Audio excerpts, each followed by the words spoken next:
This is 6 Minutes, the Seriously International Daily Newscast.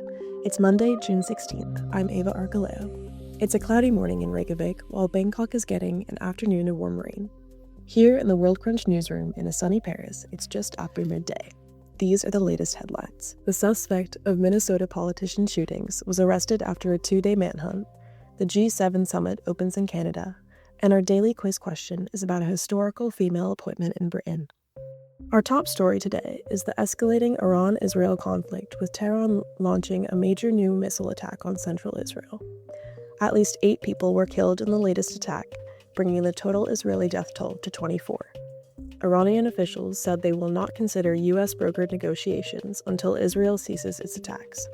The Iranian toll has topped 220 killed since the conflict began Friday, including Iran's chief of armed forces and other senior military officials and nuclear scientists.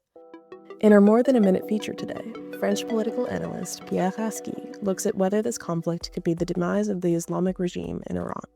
His France Inter piece was translated by Worldcrunch, and the English audio was produced with automated voice technology. Pierre, tell us more about Israel's ultimate goals. How far will the escalation between Israel and Iran go?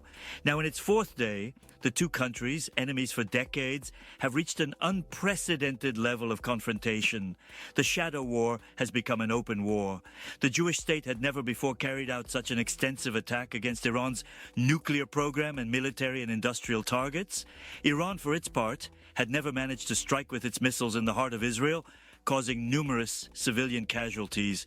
What happens next is a game of multiple unknowns and depends on the real intentions of Iran and Israel, of course, but also of U.S. President Donald Trump, who is talking more than acting so far in a war that goes against his long-standing rhetoric to avoid U.S. involvement in Middle East conflicts. The main unknown is Israel's ultimate objective. Will it be satisfied, so to speak, with simply destroying Iran's nuclear program? Or will it continue to attack until the Tehran regime collapses? To reach a regime change with neoconservative overtones, this would change the nature of the confrontation. There is no doubt that Benjamin Netanyahu wants the Islamic regime to fall. Whether he has the means to do so is another issue. You can hardly bring down a regime by air alone, but you can provoke such chaos that a state eventually collapses. What could happen if the Iranian regime fell? No externally induced regime change has produced positive results for more than 30 years. Not in Afghanistan in 2001, nor Iraq in 2003, nor Libya in 2011. In Syria this past December, it was Syrian fighters who brought down Bashar al-Assad's regime, even if they were helped by foreign forces. However much one may detest the oppressive Tehran regime, believing that its collapse under heavy-handed Israeli pressure would lead to greater progress and freedom for the Iranians is an illusion. That's mistaking wishful thinking for reality. The collapse of the regime is likely to generate more chaos, from which further oppressors could emerge. Israel is tempted to do so, firstly because Iran has been proclaiming for decades that it wants to wipe out the Jewish state, but also because the most messianic members of the Israeli leadership have an apocalyptic vision of history. In the biblical sense of the term, they believe that chaos will enable them to achieve their territorial and human objectives. The events of the last few months, in reaction to the Hamas massacre of October 7th, are in line with this view. And is the U.S. aligned with Israel? Donald Trump, for his part, seems to have been more a victim of what's happened in recent days than an initiator. He said he was not in favor of military action, but he let it happen and even offered his approval to Netanyahu, who is now pushing him to get more involved. Today, the U.S. president declares to want a truce between Israel and Iran, but only at the price of Iran agreeing to suspend uranium enrichment. That leaves the power in the Iranian camp. It says it's ready to stop the war if Israel does the same, but that's unlikely as long as the nuclear program isn't destroyed with certainty. From a position of weakness, Iran has so far been careful not to involve the United States or the Gulf states in its retaliation, as its strategy is one of regime survival. But is it ready to give in to the American demand to put an end to the war?